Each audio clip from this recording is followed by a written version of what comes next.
to the Offside Opinions podcast. I'm Ashrini Otia. And I'm Levi Naw. And we're going to jump right in with last week's recaps. First game up is what, Levi? We got the Texans-Bills. The Texans win 23-19. Unbelievable win by the Texans. This was a complete defensive win. Will Anderson went absolutely crazy. I don't remember how many sacks he had, but it was like 3 or 4. He forced a fumble. Josh Allen just had no time in the pocket. Davis Mills didn't play particularly great, but he didn't have to. This was a Texans defensive win all day. Yeah, do we put the Bills on fraud watch? Yeah. At least James Cook and Khalil Shakir finally took a leap, but it was not a good day. Losing to the Dolphins, the Texans, and then being inconsistent. That's really what the culture is in Buffalo. Inconsistency. Yeah. Allen looked bad, mostly because of Will Anderson. Threw 2 picks. Last week he had 6 touchdowns. This week, none. Yeah. Turnovers completely killed them. Davis Mills was able to go up and down the field at will. This was just a game to forget for the Bills. Mm-hmm. Texans, you already said it was a great defensive game. I agree. Is there a chance for them to make the playoffs? No? I think, the Jaguars are definitely folding, but they're not going to overtake. Yeah, it's a very slight chance. But, if they go on a run, there's a chance, but otherwise, not really. Yeah. Steelers-Bears. You skipped, wait, hold on. Oh, your order's different than mine. Oh. No, you skipped the Ravens-Jets. No, I didn't. It's all the way down here. Oh, shoot. Okay. I guess we use different lists this time. It's whatever. My bad. Bears-Steelers. The Bears win 31-28. This was not a great game for the Steelers, but that kind of was expected with Aaron Rodgers out. Mason Rudolph played okay, but he wasn't really up to the task. The only reason this game was competitive was because the Steelers defense, again, they have a little bit this year, but this was the first time I've really seen T.J. Watt break out, and he did finally pass J.J. Watt in the all-time sacks, so that was pretty impressive. Yeah. But honestly, I had the Bears winning this one from the beginning with Aaron Rodgers out, so. It's the classic Steelers 9-8 season, right? Good for about 6 weeks, bad for the rest. And the AFC North now is in firmly Baltimore's hands. Yeah. Aaron Rodgers coming back might slightly help them, but the Steelers wild card exit probably. Not much more to say there. The Bears, they are winning gritty one-score games, and I'm crediting all of that to Ben Johnson, the culture he's instilled. Yes, Caleb Williams, he got strip stacked. He threw a ball which should have been intercepted, wasn't. But he was playing pretty decently. Mm-hmm. He missed some throws, yes, but, the Bears are 8-3 and on top of the NFC North. Yep. That's a W in and of itself. Mm-hmm. This year, I think the Bears are making the playoffs. Though, of course, if they go back to classic Bear style and end up being we're going to lose the last 7 games of the season, then it's not going to happen. But I think this is the year they're making the playoffs. I think they're still going to miss it. If they win the NFC North, obviously they're making it, but I think they're not going to win the NFC North. I think they're going to start to fold coming up here. And the Packers, I think, are going to be the ones to win it. I think the Bears are going to just barely miss it. I have some stuff to say about the Packers later. We'll get to that. Yeah. Bengals, Patriots. So the Patriots win 26-20 in this one. Yeah. The Bengals. T. Higgins left the game after apparent hard fall. Mm-hmm. Jamar Chase, I don't think he played this game. Yeah, no, he freaking spat on Jalen Ramsey last week. Right. I forgot about that. But yeah, he exited the game basically. Their best wide receiver, apart from Jamar Chase, is gone for right now. The playoff hopes were already over. They're just more over now. Yeah. When is the time to fire Zach Taylor? Or is there a time to fire Zach Taylor? I don't think that it would be fair to do it this year. I think if he messes up next year... I think it is very fair to do it this year. The past 3 years, the Bengals have gone in the same exact order. 9-8 didn't make the playoffs. 9-8 didn't make the playoffs. 9-8 didn't make the playoffs. All 3 years, you have a roster that is capable of making the playoffs every single year. Mm-hmm. They're just not, because the defense plays like buns, the offense plays well, and then it's just a combination of factors of injuries and stuff like this happening that just completely derails their hopes. So, yes, you would give Zach Taylor one more year. I think you give him to the end of the season, see what he can salvage now that Joe Burrow is actually coming back. Yeah. And if he can't do anything, he's gone. I think, honestly, they've been able to stay somewhat competitive this year only due to him. The defense, like you mentioned, the defense, they actually played really well in this game. The only reason they stayed close early was because of the pick sixes they were able to force. And really, they would have won this game if Joe Flacco hadn't thrown a pick six of his own. I think the fact that they've been as competitive as they have with Joe Flacco and with the just lack of talent that their management has given him on the defense, I think it's him that's kept them competitive despite all that. Respectable take. Patriots, they pulled out a win on a 4th down stop. They nearly gave up the comeback. But my question is, more importantly, after this game, which most of us probably had them picked to win, are they the real deal? I mean, Cam Newton said, right, they're fool's gold. Yeah. But is this team actually capable of going deep into the playoffs? I don't think it's fool's gold. I think now it's fair to have questions about them going deep into the playoffs this year. New coaching system, a lot of new players, pretty young quarterback still. I think it would be fair to say they might be first round this year in the playoffs, but they definitely are not fool's gold. They have a big time future with all their young talent. So I agree with that. I think Cam Newton more meant it in the way of this year. This year, okay, yeah, that's fair. I don't think they're fool's gold. I mean, yes, they played a cakewalk schedule, right? But I think this year, this team should win at least one playoff game. Yeah. Just one. That's my expectation. Just one playoff game. If they do that, I think they've met expectations for this year. Giants, Lions. Lions win, I think it was 34-27. 34-27, yep. Giants. I mean, hey, what can you say? It's a classic Jameis Winston. Oh my gosh, game. yeah. 2 throwing So much TDs, fun. 1 TD caught, 1 interception, 366 yards. I mean, he did everything, right? Yeah, I mean, he'd be one play, he'd be getting a lateral from his tight end and throwing it deep downfield to, I think, who was it? Wandale Robinson. Yeah, Wandale. And then, he's making crazy stiff arms for a receiving touchdown. And, he's doing that, and then he's just missing the most basic throws or throwing interceptions. It's the most Jameis Winston game ever. It was so fun. I mean, yeah, what can you say? I mean, as bad as he was at times, as good as he was at times, what really sold the Giants was the defense, right? I mean, you're up 27-17, 10 minutes left. Even if your offense can't score, your defense is expected to go out there and get stops. Yeah. And they couldn't do that. Jahmyr Gibbs just ran all over them. 220 yards, I think it was, and 2 TDs. One of those being a 79 game over to the house in overtime. In overtime, yeah. Yeah. The offense couldn't muster anything in overtime. The defense gave up on the very first play of overtime that 60-yard run. Yeah. Yeah. I mean, this was another example of what we talked about last time, where Jared Goff cannot play when his run game when his pass protection isn't perfect. Thankfully, the run game was able to pick up the slack this time. I agree. The O-line this time saved the run game. Yeah. But it didn't save Jared Goff. So I think that's going to be a problem down the stretch. But honestly, I hear a lot of people talking about the Giants' defense folding in a lot of these situations, and it's true they give up a lot of big plays. But the defense was a large part of why they were there in the first place. They kept Jared Goff on his back foot and were really effective with the pass rush. If this game is 3 quarters long, the Giants would be the Patriots, the 2007 Patriots.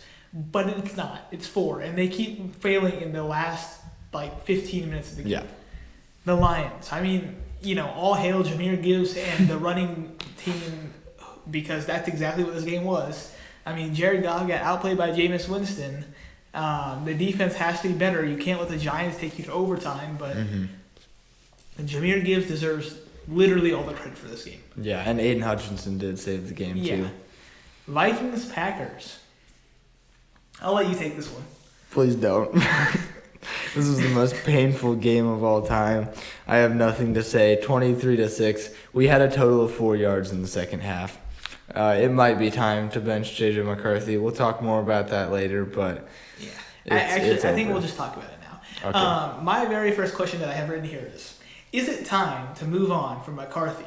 Because Kevin O'Connell has not been able to stop the picks. I think McCarthy looks very, very bad. I think no. I mean, he's still a rookie. He's not played basically a rookie. He hasn't played that many games. I think we stick with him for the rest of the year, but if he doesn't really pick it up the rest of this year, I think, definitely time to move I mean, on look, from now. every time I've seen the JJ McCarthy stat line, this is what I've seen. Some amount of yards, maybe a touchdown, and 2 interceptions. Mm-hmm. He probably has more interceptions than touchdowns. Oh, he does. Oh, he does. Okay, never mind. He does have that. And he probably has almost as many as, like, Geno Smith. It's not good. And, look, as bad as much leverage as you want to give to him because he's a rookie, you don't have an excuse when your competition, i.e. other rookies, are playing better than you. Yeah. And even if, he tore his, I think, what was it? Meniscus. Or meniscus? Okay, sorry, meniscus. Even because he tore his meniscus, I don't think I'm going to give him the excuse. Mm-hmm. You're still an NFL quarterback. You should still be able to play at a high level. Well, and most of the problems he's having right now aren't really inexperience. His vision's great. He cannot. His technique is terrible, and he's had plenty of time to work on that, and he's had the best coach to work on it with. So he has no excuse. He has one of the best coaches to work on it with, but this is an issue that needs to be fixed. I'm saying it's time to move on for him. Probably after next week, we'll get humiliated by the Seahawks defense. He might not even play. He has a concussion. Oh, good point. I forgot about that. But still, the Packers, they're winning the games because of the defense right now. Yeah. All right, the offense looks so stagnant. Mm-hmm. Brendan McManus can hit all the kicks in the world, but it's not going to matter if the other team is just going to score in the red zone consistently. Yeah. They need to figure that out. Mm-hmm. Inconsistency with the offense is killing this team. I think the main solution is just next year having Tucker Kraft back, having Matthew Golden back. That might fix it. Look, but Matthew for now, Golden, they got to figure something out. Yeah, Matthew Golden wasn't doing anything, though. Mm-hmm. He wasn't even in this game. Yeah, he wasn't in this game, but even when he was in the game, they were doing nothing with him. Yeah, the only thing they're able to do now is because Christian Watson's back. Yeah, exactly. But anyways, it's just the offense for the Packers. Yeah. Titans, Seahawks. This game looked really close. It was, 26-20? But it was not, or was it 30-24? But it was not close. The Seahawks, the Titans, the only points they got were garbage time points, but I got to respect them for not giving up. They're playing exactly how they should be playing with a rookie quarterback. Cam Ward finally looked amazing in this game, and it's because they're giving him as many opportunities as they can. Yeah, look, the Titans, they need to figure out their rushing game, Mm-hmm. all right? Because, look, you have a decent QB in Cam Ward. He's already proved that this year, right? Yep. But he can't have the highest rushing yards on your team with only 37. Yeah. I know Tony Pollard exists. I think Ty Spears is still with there. I think he exists too. Barely. Yeah. Those guys should have more than 37 yards. Yeah. The game was never close to begin with. They only scored in garbage time. You already said that. Mm-hmm. But, yeah, you can only do so much when your leading rusher is your QB. The Seahawks, they bounced back from the loss last week pretty well. Mm-hmm. My issue is their third down efficiency. They went 2 for 7 this game from third down. That's under 33%. Yeah. They need to ramp that efficiency up. Granted, they only went to third down 7 times because, it's the Titans defense, right? But you need to have better efficiency, I think, in this scenario.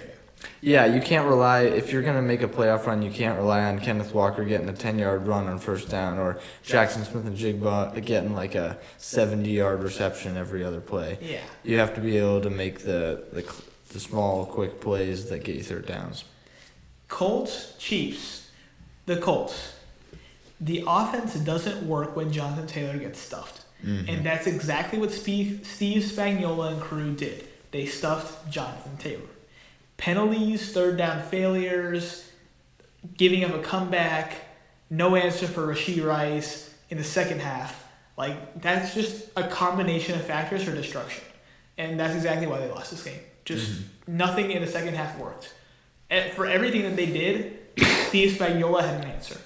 And that was raps. Yep. The Chiefs have finally returned to what we saw last year where their defense is able to win them those one-score games. And it helped a lot that Kareem Hunt and Rashee Rice finally broke that 100-yard mark. But, I think that was the first time this season that any Chiefs player has broken 100 yards, which is kind of sad. But if they can keep that up, they'll be able to keep winning these one-score games. They'll be able to make the playoffs, make a deep run. Yeah, and they need to figure out the no TD issue, right? You have one touchdown that's coming off Kareem Hunt in the fourth quarter. Yeah. You also need to get takeaways, but, if you're going to stuff the run defense and force something fun, it's the same thing. It's whatever. But definitely the TD issue if they're not going to be able to score touchdowns and they're just going to kick field goals, they're not going to be able to win games. Kind of what the Seahawks were against the Titans, or the Packers, against the Vikings. Yeah, Vikings. That's what I'm saying for the same thing for the Chiefs. They need to be able to score touchdowns instead of just kicking field goals. Now the game you wanted to talk about earlier, Jets-Ravens. I was so excited for the most boring game of the week. This game was weirdly close at the beginning, but I think the Jets have given up on the season benching Justin Fields. So the Ravens, they had to win this one, and at least they did, but it was a little bit scary for a second. It was not pretty. It was so, not pretty at all. Honestly, I think the Ravens, they took the division, but I see the Steelers coming back and taking it back from them. I see the Ravens missing the playoffs. Okay, I don't agree with the last part. We'll get there in a second. So, for the Jets, passing game opened up because, you actually have a competent QB who can throw the ball, and Tyrod Taylor. But there was no run game to support it. Breece Hall and crew didn't really do much there. There was no answer to Derrick Henry either. Yeah. He just ran for 2 touchdowns like it was nothing. For the Ravens, Lamar did not look good throwing the ball. And that was partly why they were struggling so much. But Derrick Henry did his job, and that's all that mattered. Yeah. As for your comments about the Ravens not winning or not getting to the playoffs, they're on a heater right now, having won the last 5 straight. That's true. I think they're only going to get better from here, especially considering this is Lamar's 3rd or 4th game back from injury. I think 3rd, yeah. So I think they're going to be fine. I think they're making the playoffs easily. Raiders, Browns, what's the good word to describe it? Trash bowl. Yeah, this was not a good game. Yeah. But at least we finally saw what Shadur Sanders can do. Exactly. This was a great game for him. You can consider the fact that it's the Raiders' defense and not think much of it. But if he can keep this up in future games, plus Quinshon Judkins continuing to press, I think the Browns can make a decent record by the end of the season. The Raiders. They were killed by penalties. They had 13 for 109 yards. And failures to convert on 3rd down probably. They were 4 for 17. And they lost. That's why. Chip Kelly, the offensive coordinator, was fired.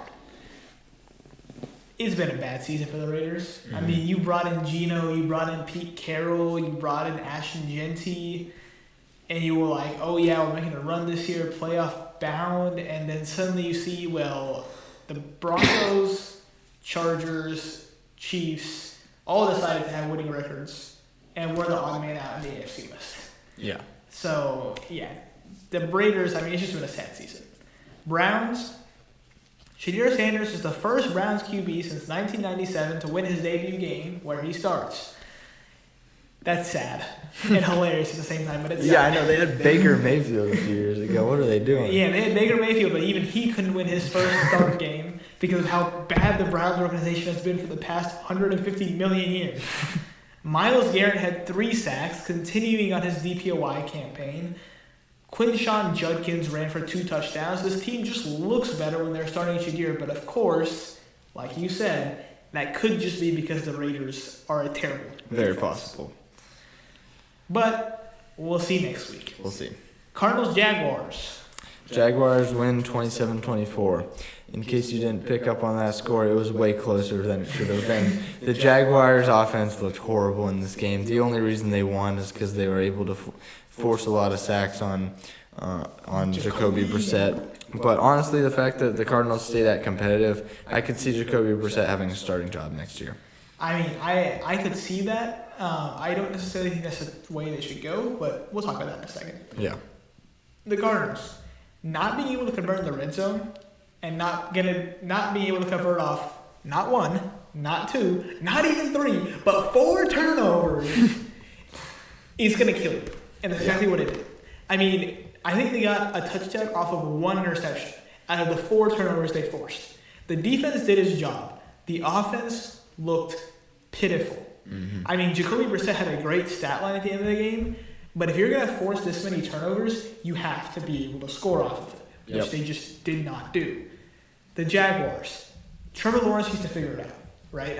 Throwing 3 interceptions and having 3 touchdowns against the Arizona Cardinals of all teams is not good. It is not good. They are so lucky they won. Yeah. Inconsistency. That is the culture that this team has. Yeah, and I don't blame Liam Cohen, the head coach, for it. No, definitely I not. just think that this team takes 10 steps forward and then takes 30 steps backwards. And then repeats that for the entire season. Yeah, that's how I see the Texans making the playoffs this year. Is games like this, only the Jaguars might start losing them here soon if they keep playing this badly. Exactly. And the only reason why I'm ripping so much into the Jaguars is they're so close to the playoffs for the first time in like 5 or 6 years. Yeah, what did they start 6-2 and now they're doing this? Yeah, and it's just they're not playing well enough to continue it on. Yeah. Eagles, Cowboys. Everybody, I think most people would say this is their favorite matchup out of this week. Oh yeah, I've been waiting a long time to see the Cowboys pull this off. This was a great game. I mean, I just love to see it. The Eagles, their run game killed them. Their run game and their defense. I mean, I expected the Cowboys to have another big day. Their offense is just unstoppable now that CeeDee Lamb's back. The run game is unstoppable. George Pickens is unstoppable. If they make the playoffs, they're gonna give somebody a hard time. But the Eagles, I mean, Saquon Barkley just wasn't himself again. At least they were able to get A.J. Brown and Devonta Smith going again, but it wasn't enough, and they lost a close game. Yeah, I mean, Eagles, they force-fed the ball to A.J. Brown. Mm-hmm. And the fall-off of Saquon Barkley really needs to be studied. Yeah. Because Jalen Hurts had more rushing yards with 33. We're talking about a guy who we consensus agreed upon as the best running back entering this year. Yeah. And he has less than 33 rushing yards against the Cowboys who traded Micah Parsons. That's what you're telling me? That's like, if you told me this at the beginning of the year, I would have laughed at your face. But no. The man curse is real, that's all I'm saying. It's true. Penalties. That also hurt the Eagles. 14 penalties, 96 yards. Doesn't seem like a lot of yards, but penalties, they wipe out those big plays, and that's exactly what they did in this game. The Cowboys. What he said. I mean, look, everybody came together, won the game, but it was mainly a second half performance. The first half, we could have forgotten about that. Yeah, honestly, this would have been a blowout win if they could have had a better first half. Exactly. And along with that, CeeDee Lamb, he has forgotten how to catch the ball. I mean, it's true. I mean, he's been had some dropping bad drops, passes that he would grab with one hand last year. So either he needs to be investigated for last year's stuff and betting on himself, or he needs to figure out something that way I don't show up to the Cowboys facility and personally investigate him. Saints Falcons. Another incredibly boring game, but Kirk Cousins managed to return to his former self. Go Chains! Yeah. You like that? This was a must-need win for the Falcons. I mean, I don't think they have a chance of making the playoffs still, unless the Buccaneers really fall off. But we'll see. But good game for the Falcons. Yeah, it was a great game by the Falcons. I mean, everything went their way, kind of. But the Saints, I mean, look, it's unlucky that Alvin Kamara got hurt, right? Tyler Shuck did not look good in this game. And I think that was bound to happen. I mean, he had a great game last week, but this week facing the Falcons defense has been very good against the QB. Mm-hmm. He didn't play so well. They definitely need offensive touchdowns, but again, not having your running back one does hurt you in that way. Mm-hmm. The defense played well. I mean, the defense kind of did his job, just the opposite step up.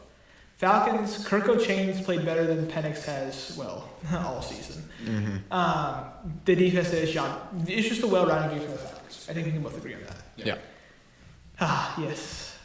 The most beautiful game of the week. Oh, for boy. me.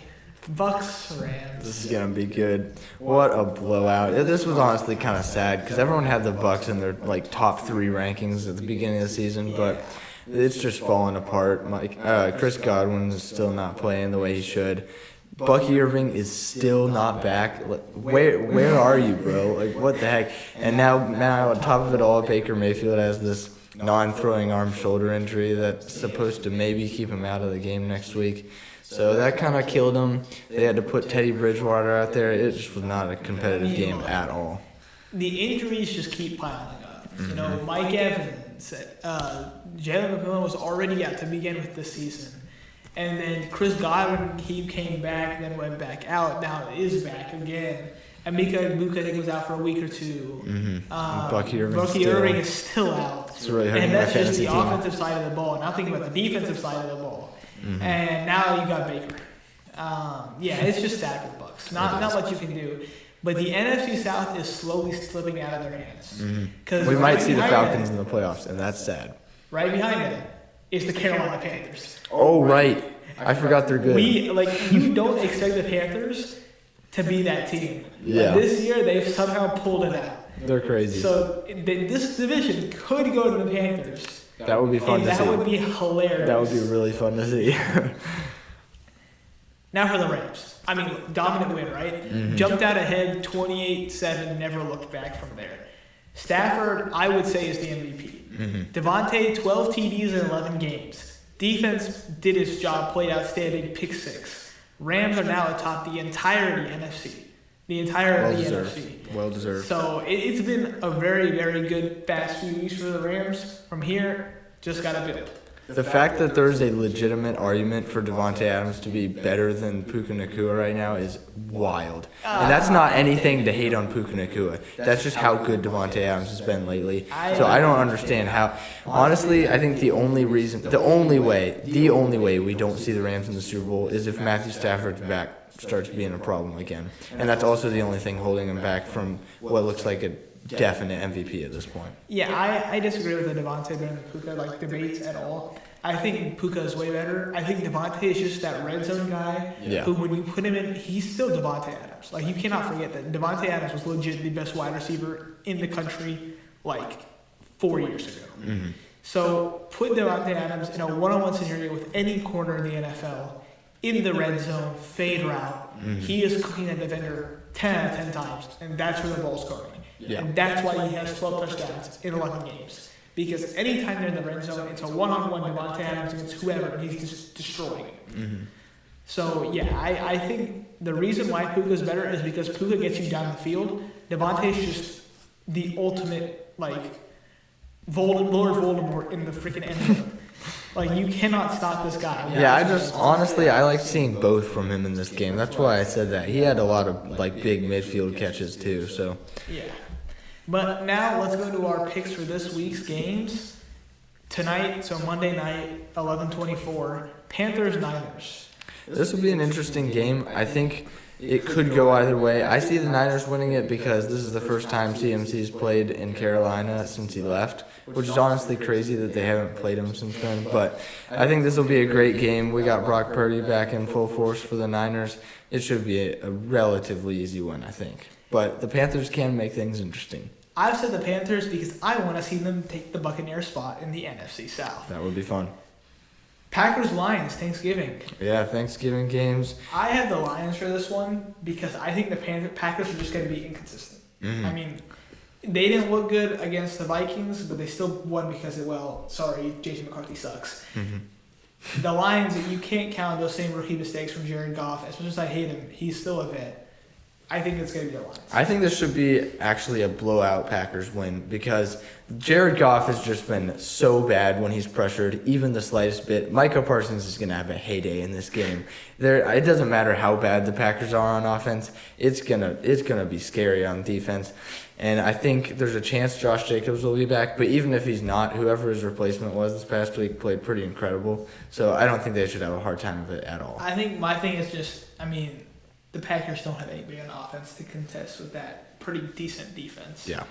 Chiefs, Cowboys. I have the Chiefs because I think the Cowboys are going to lose this game due to their defense being absolute bunts. I think that's exactly how it's going to go. I think the Chiefs also have a lot of motivation right now. The Chiefs generally play well when they have motivation, either the playoffs or if they feel the need to get into the playoffs, and that's what they're feeling right now. Bengals, Ravens. Another Thanksgiving game. I think now that Joe Burrow's back, this one could definitely go either way. But like I said with the Chiefs, the Ravens have a lot more motivation. The Bengals are clearly out of the playoffs by now. So it'll be interesting seeing Joe Burrow come back. But again, give me the Ravens. Bears, Eagles, Friday night. I have the Bears. Yeah, because you know what's hilarious? See the Eagles with their great defense lose to Caleb Williams. That would be amazing. That would be so amazing. I hate the Bears, but that would be honestly way more fun. Also, just thinking about it, the Eagles, every time they force-fed A.J. Brown the ball, it doesn't end well. And I'm guessing the recipe won't be any different there. Also, I want to see the Bears defense actually pull out a few stops against a pretty decent Eagles offense. Though Saquon might find his mojo back this game, but we've been saying that for 12 weeks. So Yeah, no, I think that'll be what decides this game. Is if Saquon Barkley breaks out in this one, should be an easy Eagles win, but I think the Bears have got it. 49ers, Browns. Honestly, this one could go either way, Yeah. especially with Sanders being kind of a wild card right now. Haven't really seen if he's able to play well against a good defense. But I think the Browns can win this one. Yeah, I mean, I think the Browns might actually win this one if Shadir plays because the 49ers are so injury-riddled on defense that there really isn't that much separating the 49ers from the Raiders except for the fact that Robert Saleh exists, right? So I think the Browns might actually pull out a win in this one, and Myles Garrett might have a field day, but this is all depending on if Shadir plays or not. Yeah. Jags, Titans, I think we can both consensus agree the Jags are going to win. Honestly, I have the Titans. Wow, okay. Because the Jaguars are they're just collapsing right now, and the Titans are on the rise. I think this will be a really good Cam Ward game. Things are starting to come together for him, and I think they can win. Yeah, I just don't see the Titans winning this one because they have no semblance of a run game, and they have no semblance of a clear wide receiver one or clear tight end one. Mm-hmm. Right, and along with that, the Jaguars, I mean, they did pretty decently when they were stopping the run, right? They didn't give up too many big runs or anything like that. No, I don't see the Titans' run game doing anything in this game, but the Cam Ward is just starting to come together. The past game, it doesn't really matter how bad his receivers are; he's carrying them. So right, and I mean, yeah, it could go either way, but we'll see. Texans Colts. I think this is going to be a bounce back week for the Colts. I think it'll be a dominant win. Yeah, they're definitely urgent to prove themselves right now, and this shouldn't be hard at all. Their defenses, they kind of got humiliated by the Chiefs, but it's still a pretty good defense. They should dominate the Texans. Yeah. Saints, Dolphins. I got the Dolphins winning this one. Agreed. They're still technically in the playoff race, so they're not going to make the playoffs, but they're at least motivated by that, and it's the Saints. So. Yeah, we'll see if Tua Tagovailoa is going to manage to get him to the freaking playoffs. Falcons, Jets, consensus Falcons or not? Yeah, consensus Falcons. All right, cool. Cardinals, Bucks. If Baker doesn't play, the Cardinals. If Baker does play, the Bucks. Yeah, I think that's definitely the best way to look Rams, at it. Panthers, Rams. Of course. Panthers got this one. The Panthers are going to pull up a crazy upset. The Rams are too hot right now. The Rams have got to bring them down. The Panthers are going to bring them down to earth. This guy's just Vikings, Seahawks. He can be quiet. The Seahawks are winning the next one. Yeah, the Seahawks are definitely winning this one, especially if JJ McCarthy doesn't play, which he probably won't because he's a wimp when it comes to injuries. Yeah, Bills, Steelers. I think this is going to be a good game. Mm-hmm. I have the Steelers winning because the Bills have looked very, very bad recently. Mm-hmm. Though, of course, this could be a bounce back, and it could be the Bills. I think it depends on if Aaron Rodgers plays. Mason Rudolph is just not up to the task. The Bills' defense isn't great, but they're good enough to shut someone like him down. So I think unless Aaron Rodgers returns, it's going to be the Bills in this one. All right. Raiders, Chargers. Both consensus Chargers. Yeah. Yeah, cool. Broncos, Commanders. I think, again, Jane Daniels is out for probably again. So, again, I have the Broncos winning. Yeah, I think Jaden Daniels is out for the season, so it shouldn't be hard at all for the Broncos. If they lose to Marcus Mariota, they are never going to escape the fraud allegations. And then last game, Giants-Patriots. This should be a really fun game. This should be a good game, but again, is Jameis going to play or is Jackson Dart going to be back? Honestly, I think it depends on if the Patriots look as bad as they did against the Bengals. I think there's a realistic possibility that the Giants win this one. I guess do we know if Jackson Dart's going to play? Or? I don't know. I've not seen anything. I think if Jackson Dart plays, they have a very realistic chance of winning. But it's going to be a close one. And Jameis plays anything like he usually plays, they should also have a realistic shot at winning. Yeah. We'll see. So now what we're going to do is we have two things. First, our picks for MVPs, or for the awards, top 3. And then we have another one which we might get to, we might not. It's basically a continuation.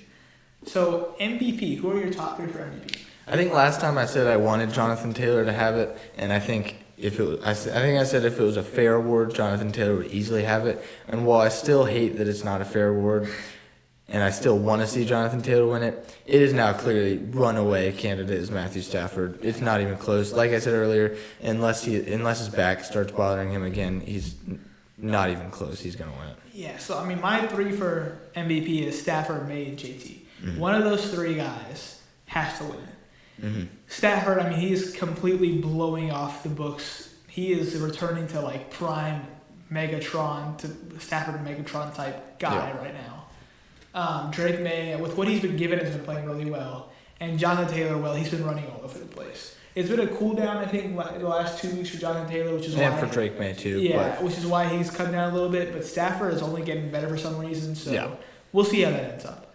Offensive Player of the Year. I think it's still Jonathan Taylor. All right, cool. I mean, if he keeps slowing down, it's very, very possible that it could be Jackson Smith and Jigba. Right. I mean, JSN is he's completely going off the record here. Yeah. He's on pace for 2,000+ yards. I think if he does hit that mark, it doesn't matter what Jonathan Taylor does, he's getting Offensive Player of the Year. Even if Jason hits that mark, I think Jonathan Taylor will still win it because he's on a record pace himself. It's true, yeah, I count. So they're both on record paces. It's just going to be who wins it and who doesn't. Yeah, who's more likely to slow down at this point? Jonathan Taylor probably, but... Yeah, and then third place from a distance is going to be Puka. Defensive Player of the Year, there shouldn't be a debate about this. It's Myles Garrett. Not even close. But, yeah. Moving on. Offensive Rookie of the Year. If you asked me about 6 weeks ago, I would tell you Emeka Egbuka. I don't know who it's going to be now. I feel like it's still him, but it's like nobody's looking great out of the rookies offensively. Yeah, because Travion Henderson is kind of week to week. He's mostly just the Patriots touchdown guy at this point. Tedrow and McMillan, really, it depends on how well Bryce Young is playing with him. Honestly, I think if Baker Mayfield stays in for the rest of the year, it will still be, it'll still probably be Emeka Egbuka, but I'm not sure at this point. Agree. I mean, Tyler Warren's been playing really well for the Colts, but again, can he take that leap and get above Egbuka? Yeah.